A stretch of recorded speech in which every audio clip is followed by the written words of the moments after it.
This was Cunha at Wolves. And this is Cunha at United. This was Cunha again at Wolves.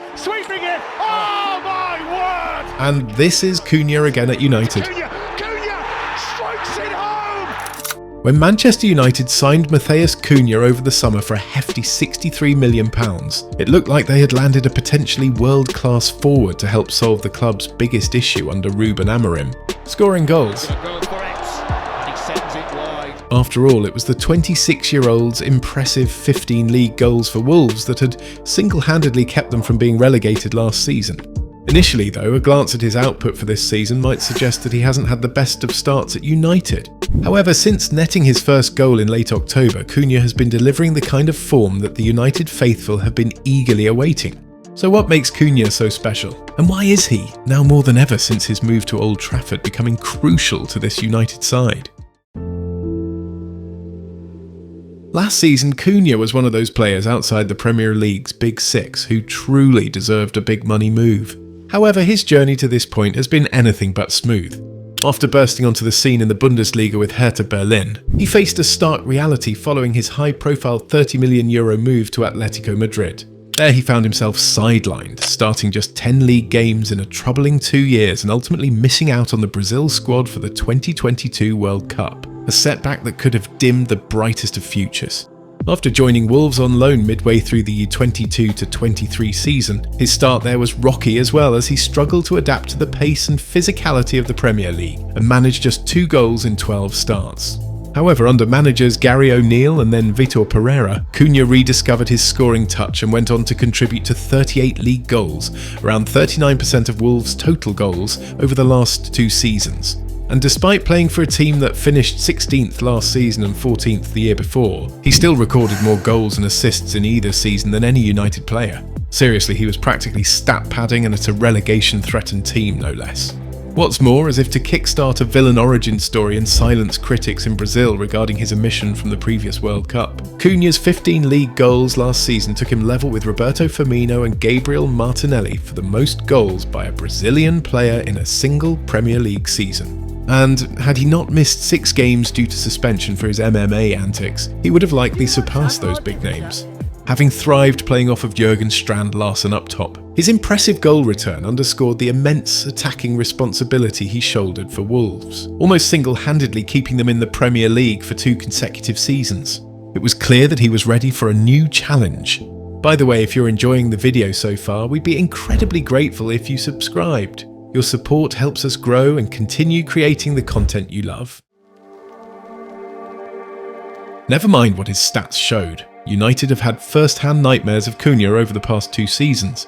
He first terrorised the Red Devils on the opening match day of the 23-24 season, which they scraped by 1-0 thanks to a highly controversial decision not to award Wolves a stoppage time penalty.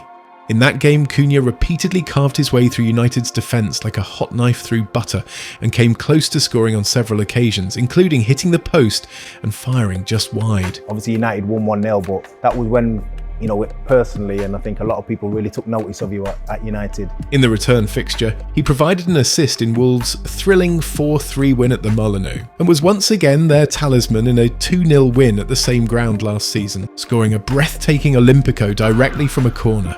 As a United fan, I felt physically sick watching Cunha, if I'm being honest with you. But hey, if you can't beat them, buy them. And so Cunha naturally became a transfer target for United as they sought to revitalise their attack, which had barely averaged 1.2 goals per league game last season. In stark contrast with Rasmus Højlund and Joshua Zirkzee managing only 7 league goals between them, utterly diabolical. Cunha's 15 league goals, plus an additional 2 in the FA Cup, highlighted his scoring prowess. But beyond his Premier League experience, what made Cunha especially appealing was his familiarity with the system employed by Amorim at United. Having played as the left-sided number 10 in a 3-4-2-1 under Pereira since December 2024, he was well suited to make an immediate impact. This was the no-brainer. This was the banker. This was the one that couldn't fail. This was one that's never failed. From this position, Cunha is as threatening in creating chances as he is scoring them. Case in point, he wasn't just Wolves' top scorer, but also their leading creator of chances in open play, expected assists, while ranking second in actual assists. Cunha also had more take-ons in the league than any of his teammates, and with a deft touch that contradicts his 6-foot frame, he is capable of driving his team forward single-handedly with his close control.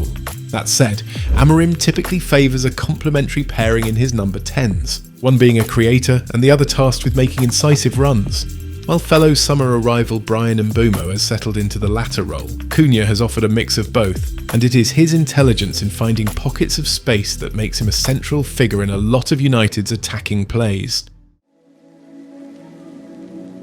Cunha's emergence as an attacking threat in United's lineup couldn't have come at a better time for both him and the club.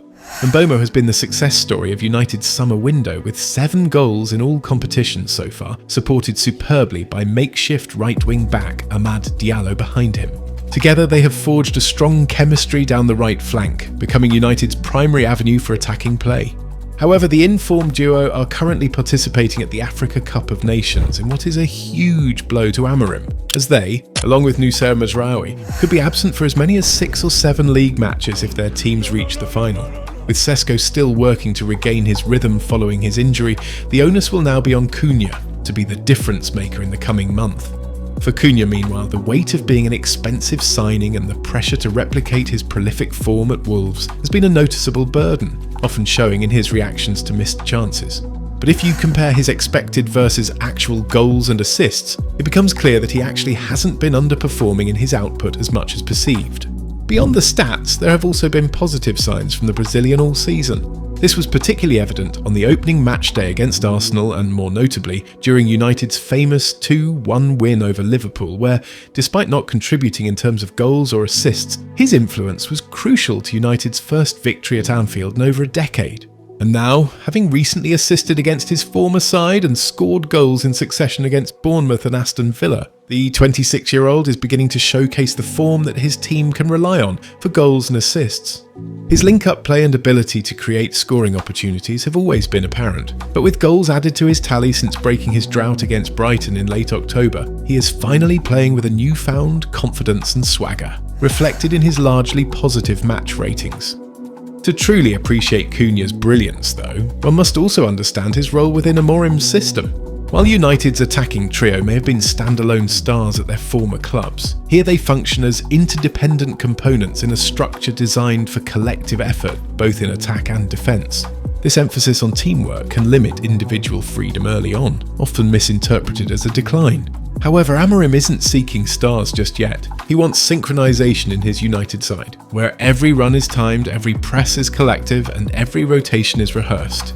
And until they look more united, excuse the pun, even talented players may struggle to shine.